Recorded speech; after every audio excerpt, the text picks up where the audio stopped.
بسم اللہ الرحمن الرحیم۔ دنیا کے پاس سب کچھ ہے، سیدھا راستہ نہیں ہے۔ پاگل ہو گئے۔ یہ پاگل پنے کی مثالیں دوں آپ کو۔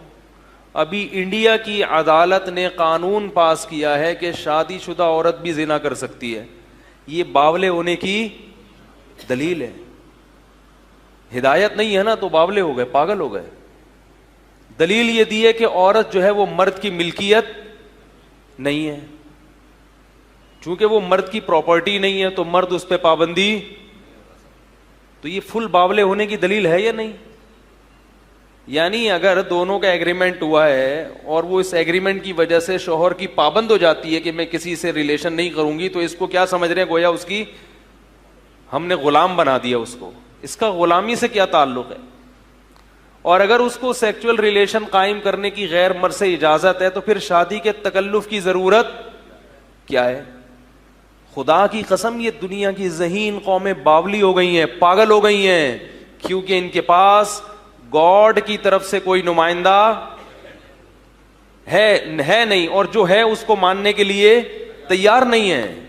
یہی تو پاگل ہونے کی دلیل ہے۔ اور انڈیا والے خود باولے نہیں ہوئے، انہیں گورے باولے کر رہے ہیں۔ نہیں آئی بات میرا خیال ہے؟ جب آپ کے پاس خود کوئی تعلیم نہیں ہوتی، فالو تو کرنا ہے نا کسی کو، تو آپ ایسے لوگوں کو فالو کرنا شروع کر دیتے ہو جن کے برحق ہونے کی آپ کے پاس کوئی دلیل نہیں، کیونکہ اپنا تو کچھ ہے نہیں۔ ہندوؤں کے اپنے مذہب میں جو تعلیمات ہیں وہ ناقص ہیں، اور وہ ایسی ہیں کہ اسے کسی کی بھی فطرت بھی اپیل نہیں کرتی۔ وہ فطرت کو اپیل کرتے ہی نہیں ہے، وہ تعلیمات کرتی ہی نہیں ہے وہ تعلیمات۔ تو وہ گوروں کو دیکھ رہے ہیں کہ وہ ترقی یافتہ ہیں، تو چلو وہ اتنی انہوں نے کامیابی ان کے قدم چوم رہی ہے تو ہم چلو انہی کے پیچھے چلتے ہیں۔ تو وہ ججز نے بی بی سی میں پوری رپورٹ شائع ہوئی ہے، ججز میں بحث یہ ہوئی کہ بھئی کیوں پابندی لگائیں۔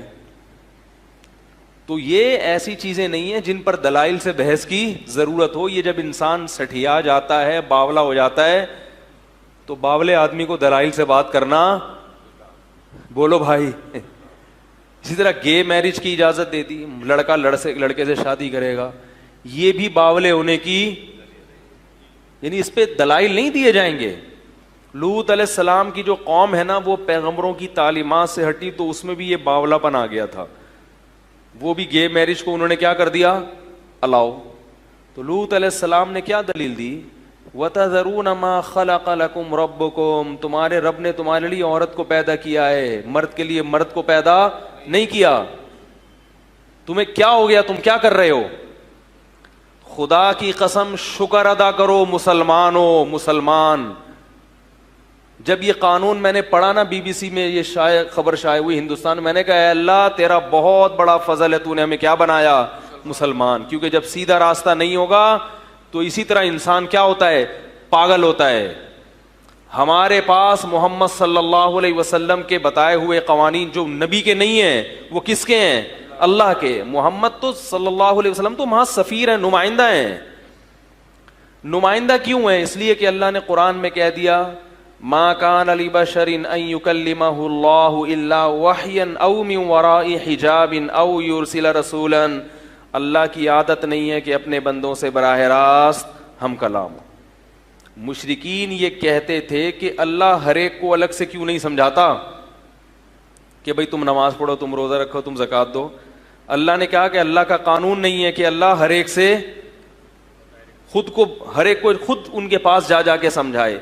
اللہ لوگوں میں کسی ایک کو منتخب کرتا ہے، اسے نمائندہ بنا کر اس پر یا تو براہ راست ہم کلام ہوگا اس سے، یا فرشتے کے ذریعے اس کو وہی بھیجے گا، اور وہ لوگوں کو اللہ کا پیغام پہنچائے گا، اور اس کے برحق ہونے کے دلائل اللہ دنیا کے سامنے واضح کر دے گا۔ وہ جھوٹا نہیں ہو سکتا۔ اگر وہ جھوٹا ہوا تو اللہ اس کا جھوٹا ہونا دنیا کے سامنے ثابت کر دے گا، جیسے کہ مرزا غلام احمد قادیانی کا جھوٹا ہونا اللہ نے دنیا کے سامنے ظاہر کر دیا۔ لیکن قادیانی اس کو سننے کے لیے تیار نہیں ہے، کسی عالم کے پاس بیٹھ کر تحقیق کے لیے تیار نہیں ہے، تو پھر میرے بھائی قرآن کے الفاظ ہیں انلزمکموہا وانتم لہا کارہون, تم سیدھا راستہ چاہتے نہیں ہو اور ہم زبردستی تمہارے ماتھے پہ سیدھا راستہ تھوپ دیں, ایسا نہیں ہوتا. میں نے بتایا نا, قادیانی یہ ثابت کر لیں کہ مرزا غلام احمد شریف انسان تھا, نبوت اس کے بعد کی چیز ہے. شرافت پہ وہ بحث نہیں کر سکتے, شریف انسان تھا اس پہ بحث نہیں کریں گے. وہ بحث کو پیچیدہ بنانے کے لیے حضرت عیسیٰ کی حیات پہ آئیں گے ڈائریکٹ, کہ حضرت عیسیٰ زندہ ہیں یا نہیں ہے. حضرت عیسیٰ کے زندہ ہونے یا نہ ہونے سے مرزا کی نبوت کا کیا تعلق بھائی؟ وہ ادھر لے جائے گا بات کو. تو ان سے جب بھی قادیانیوں سے بات کرو, بولو بھائی ہم آپ کی کتابوں سے ثابت کریں گے کہ مرزا غلام احمد شریف آدمی نہیں تھا, شریف آدمی نہیں تھا وہ. تو میں یہ عرض کر رہا تھا, دیکھو کہ اللہ تعالیٰ نے محمد صلی اللہ علیہ وسلم کو بھیجا اپنا پیغام لے کر. آپ نذیر ہیں, نذیر, آپ بشیر بھی ہیں اور نذیر بھی. آپ خوشخبری بھی دے رہے ہیں کہ جو اچھے اعمال کرے گا اس کے لیے جنت ہے, اور آپ ڈرا بھی رہے ہیں کہ جو برے اعمال کرے گا اس کے لیے جہنم کی آگ ہے. تو لوگ نہ ان کی دعوت کو سننے کے لیے تیار نہیں ہے, اور جب بھی حق کی مخالفت ہوئی ہے اس میں ذاتی بغض, جو ذاتی بغض ہے نا قومیت کی بیس پہ, یہ انسان کو ہمیشہ حق پر آنے سے روکتا ہے.